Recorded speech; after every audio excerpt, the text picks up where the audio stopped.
Dhandhuka highway homeopathic medical કોલેજની કેન્ટીનના ભોજનમાં મૃત ગરોળી નીકળતા વિદ્યાર્થીઓએ કર્યો હલ્લાબોલ।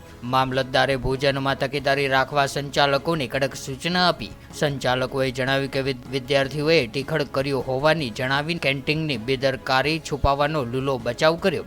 ગંભીર બાબતે કડક કાર્યવાહી કરવાના વિદ્યાર્થીઓમાં માંગ ઉઠવા પામી। ધંધુકા હાઈવે ઉપર આવેલા લીંબડી હોમિયોપેથિક મેડિકલ કોલેજના કેન્ટીનના ભોજનમાં જમતા મૃત ગરોળી નીકળતા વિદ્યાર્થીઓએ હોબાળો મચાવીને તંત્રને જાણ કરતાની સાથે જ ડેપ્યુટી કલેક્ટરની સૂચનાથી નાયબ મામલતદાર દોડી જઈને કડક સૂચના આપીને કાયમી તકેદારી રાખવા જણાવ્યું હતું। ત્યારે સામે સંચાલકો દ્વારા વિદ્યાર્થીઓએ ટીખળ કર્યાનું જણાવીને લૂલો બચાવ કરતા વિદ્યાર્થીઓ રોષે ભરાયા હતા।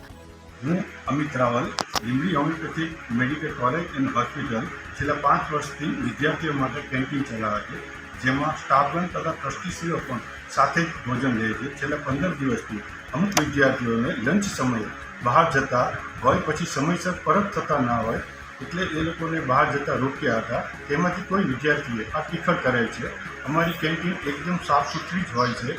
આ ઘટના પછી એક પણ વિદ્યાર્થી દ્વારા સ્વાસ્થ્ય સંબંધિત ફરિયાદ મળેલ નથી। આ માત્ર અને માત્ર સંસ્થાને બદનામ કરવાના હેતુથી કરેલું ટીખળ છે।